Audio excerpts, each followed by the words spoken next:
Well, this is the blackberry tobacco, and it's a really nice little bit, and it's only the fifth time in the last like 5 years I've had a bit of tobacco.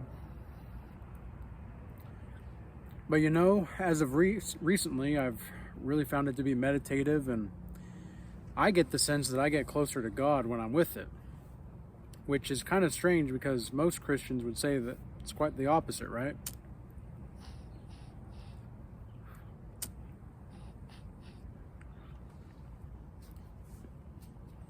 But you know, there's something really relaxing about a long day, you know, working hard all day long and being able to sit with yourself and enjoy the nature and enjoy nature's herbs and nature's leaves, you know, so to speak, right? And I think that there's a commonality that is amongst people that are able to sit back and chill, you know. They're not wound up so tight.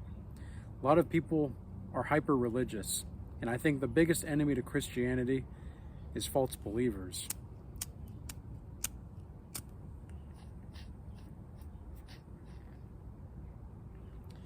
Because false believers, they're going to be the ones that are really the wolves in sheep's clothing, right? And what a lot of people that are actually trying to follow the narrow path, that are trying to stay on the narrow path, what they don't understand is that these kinds of people are at every nook and cranny of every church, nearly every church anyway.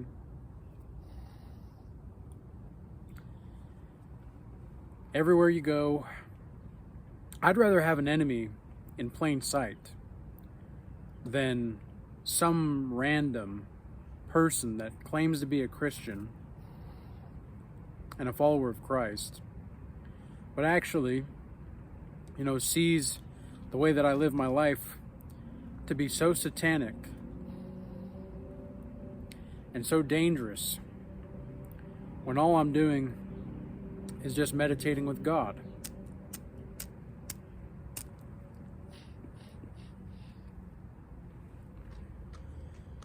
Now, I've been thinking about this for quite a while, and it seems to me like we need to be more prone to consistency maxing, more so than optimization maxing and efficiency maxing.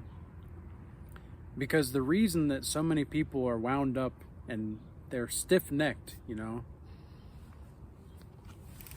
they're so wound up tight, they don't know how to chill. They don't know, and I'm not saying you need to smoke a pipe to be close to God, but I will say that there's something very grounding about it in a way that, you know, I used to smoke marijuana years and years ago, and I never got the sense of groundedness that I do with the tobacco here. And there's something about it that makes my mind so much more clearer. You know, the nicotine is definitely a factor here. And you know what? I've decided if a little bit of nicotine helps you, now, I'm not saying you should go smoke cigarettes or whatever, but if you have a cigar or a little tobacco pipe,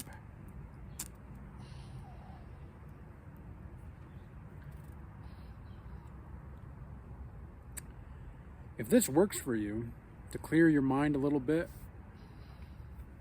to feel a little bit less stressed out, to feel more at ease, and there's really no cravings for this. Like, I don't have cravings for this at all. It's kind of nice, you know, but it's not like I need this. It's kind of like, well, you know, if I go a few days without it, it's no big deal. If I go a week without it, it's no big deal. But I could also do it probably every night if I really wanted to, and still I don't think it would be too bad. A lot of Christians might disagree with me on this, but to my whole point, there's just so many people that are wound up, and there are so many people that are just so caught up in what society believes. Do you know how many people that I know that they have beliefs and mindsets that are not even theirs, and they treat it like it is?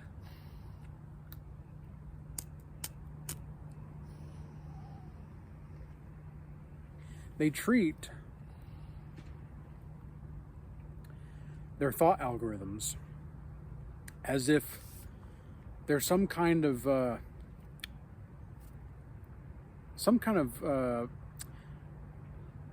divine formality in the metaphysical realm. And I just don't understand this, because I've gotten to the point now to where I know that I know enough.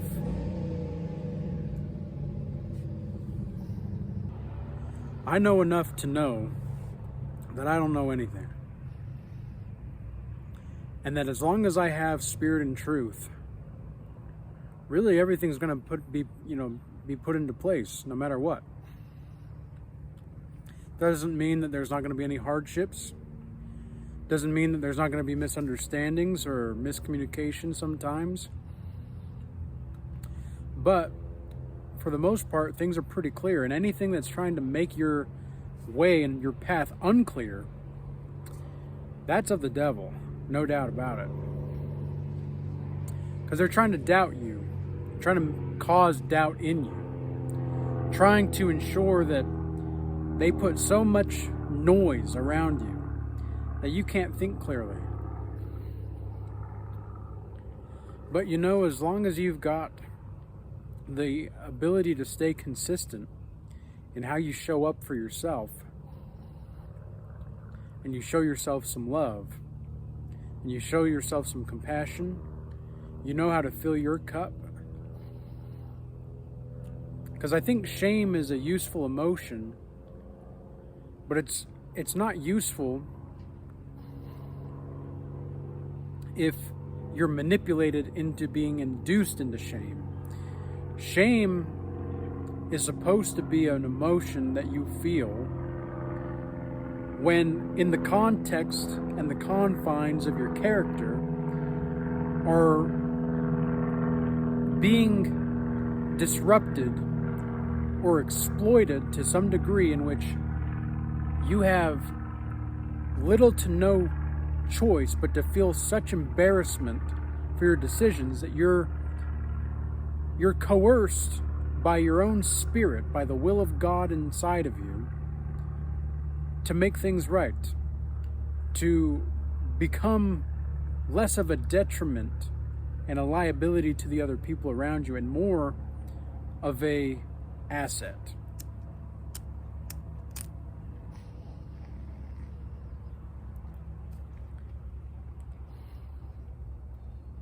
But so many people, man, that tastes good. But so many people want to believe that they have it all figured out.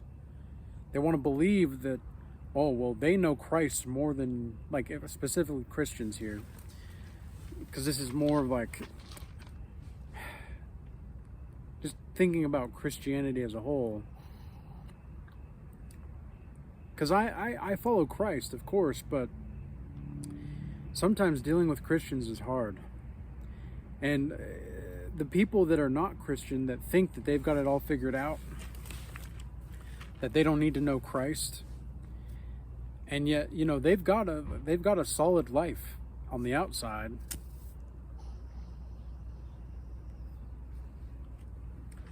They've got a solid life on the outside, but there's still so much trauma that they have yet to address within themselves, that it's more of a discouragement to their own sense of being to live as who they are than it is to try to enact their own ideals. Because they can't enact their own ideals. They've created their own ideals, thinking that it's going to solve the problem of what's inside. But it doesn't. And you know what's funny is, like, some of the most broken people I know on the outside are the most fulfilled on the inside. Society views people that, you know, maybe smoke or drink or whatnot. Because here's the thing, right? Jesus drank, the first miracle that Jesus did publicly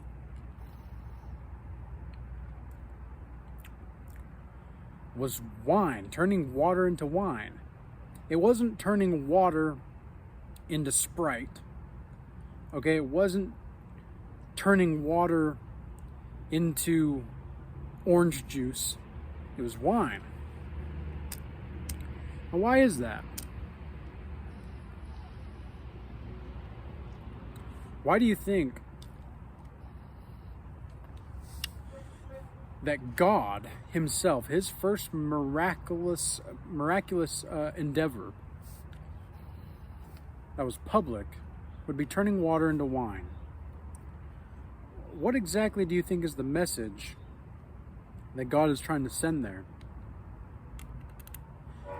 Now, he does warn against drunkenness. And I think a similar statute ought to be put onto nicotine and such, because nicotine can be addictive, psychologically, and looking at the studies, of course. However, it seems to me like so many people are caught up in what they think is bad for them. Even like fats and sugar. I eat butter and beef tallow more now than I ever have in my life. And beef tallow is pretty easy to make. And it's really good for you. It's super good, but it's basically all fat, right? It's like fat juice. It's like purified fat juice. And sugar, if it's natural sugar, like in honey or dark chocolate, real dark chocolate, that stuff is great for you. It's fantastic. I'm in the best shape of my life, and I'm basically doing everything that society's told me not to do my whole life.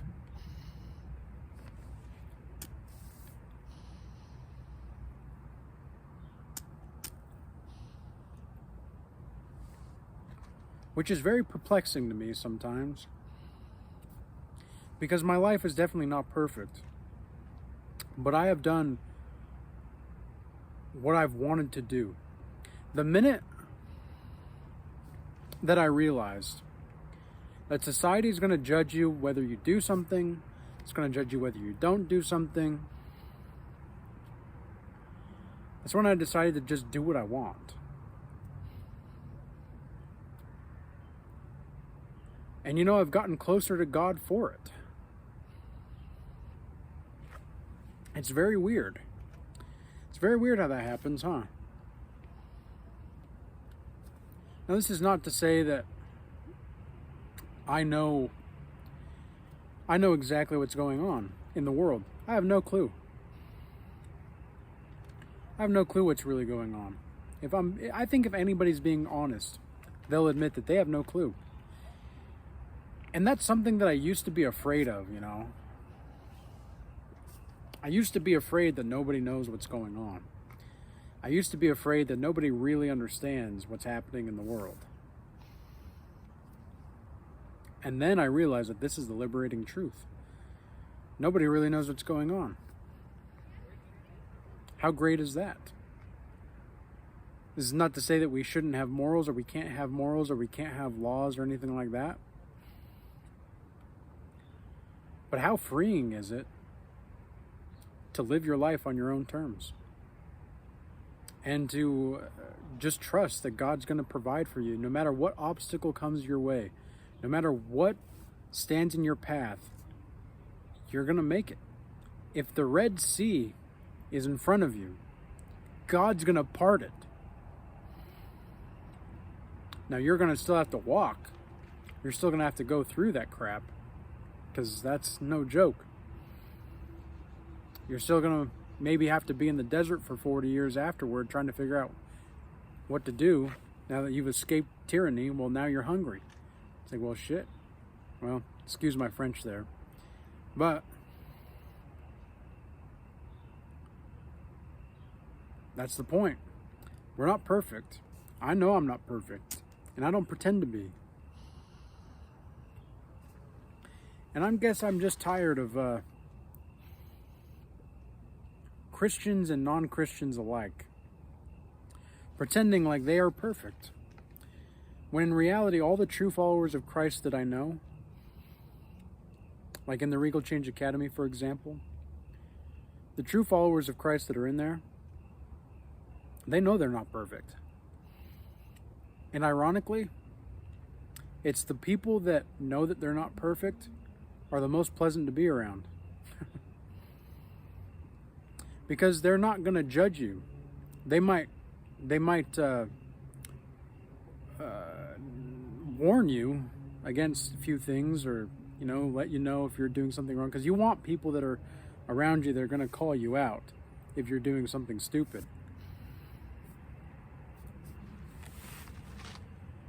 But for the most part, people that aren't perfect, I found to be the most supportive people in my life.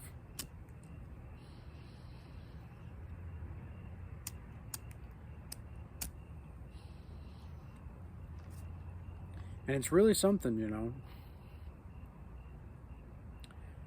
to acknowledge and to accept that this is just the way that the world works. And in many ways, I'm ready to meet Jesus. I've been ready for years, actually. As soon as I realized also that this planet was not really my home, like, I can feel grounded here, sure. I can feel at one with life, sure. I can enjoy the little crickets in the background.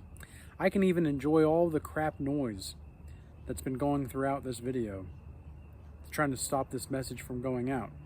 I can enjoy it. I don't have to be a slave to my mind. I don't have to be a slave to society. It might be very difficult at times, sure. And it might feel like you don't really have that part in the Red Sea.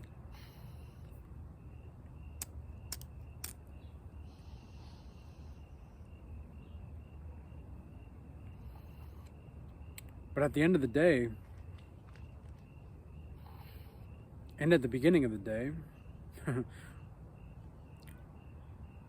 we know what we're really worth. We know that as long as we are with Christ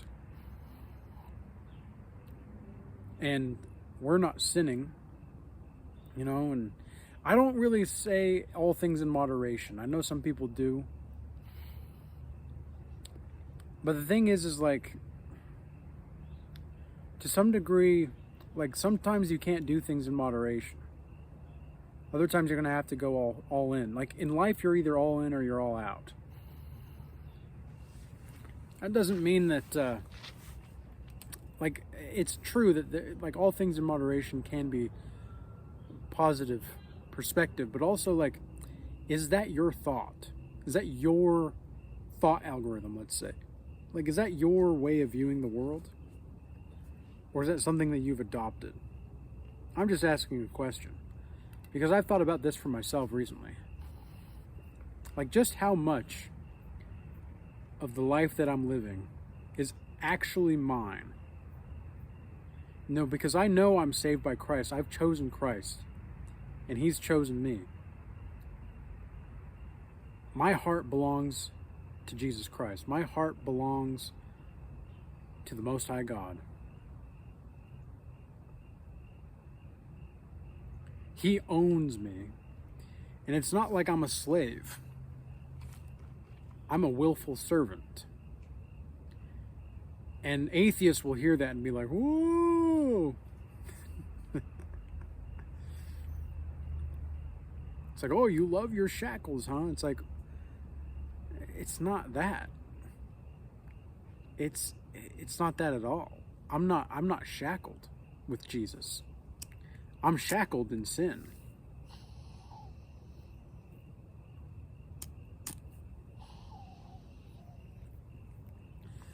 You just don't know it when you're in sin that you're shackled. I think that's the scariest part about being in sin and being stuck in like a loop. Is that you don't actually know you're stuck in that loop. I guess that's why it's a loop. But yeah, you don't know that you're stuck inside a creation loop, a time continuum that never actually gets to the continue part. It's like a time. So the devil doesn't want you to be aware of this. The devil doesn't want you to be aware that you're actually concentrating yourself and your whole efforts to just remain undisciplined to the present moment. Because when you're undisciplined to the present moment, you're worried about the future. You're focused on what's going to happen or what has happened. You're not focusing on what to do. And there's nothing wrong with having a vision. In fact, I would encourage you to have a vision. And I would encourage you to treat every achievement that you have going forward in this vision as if it were the first.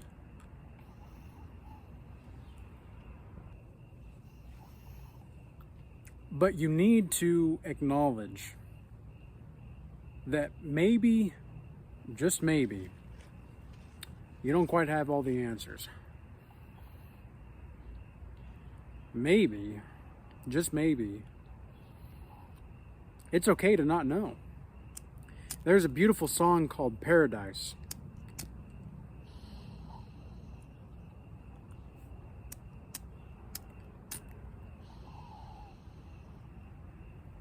It's by Richie Havens. I don't know if it's actually by Richie Havens, but I know that he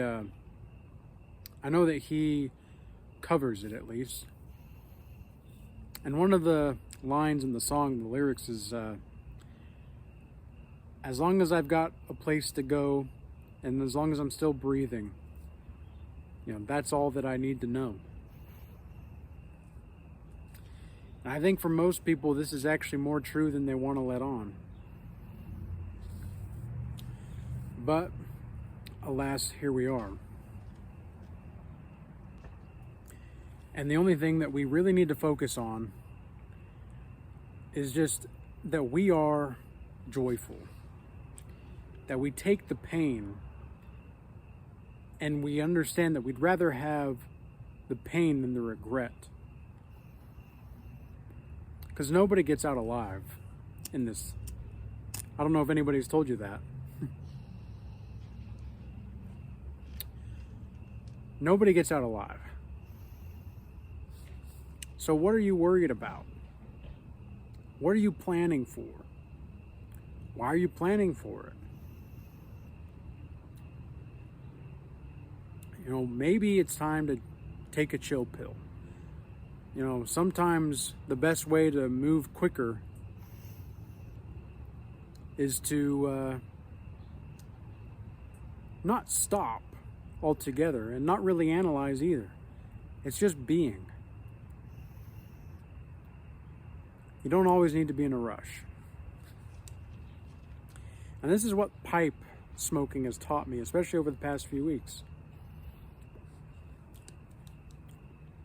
It's that you can calm down. It's okay. You don't need to be so focused on trying to get somewhere all the time. Sometimes the best thing that you can possibly do is to acknowledge where you've been Acknowledge what you want to be doing, acknowledge how you want to be doing it, and move accordingly. Some people enjoy their issues. And if you're focused on solutions, then why worry? Why worry about anything if you have spirit and truth and you know God is with you? Even if things don't exactly happen the way that you think they ought to happen, God's with you. So, this is my little talk for the evening. I hope that you all enjoyed this conversation, and I hope you enjoy and have a blessed evening. I'm going to finish this little guy up, and I think we're going to call it a night there. But I hope everybody stays blessed, and I hope everybody chills out and take a chill pill. Life doesn't need to be so complex or complicated, and you'll figure it out. What else are you going to do? So, hope this was insightful to some degree, and I hope everybody wins the battles that nobody taught them how to pray for how to win. So peace be with you all, and until next time.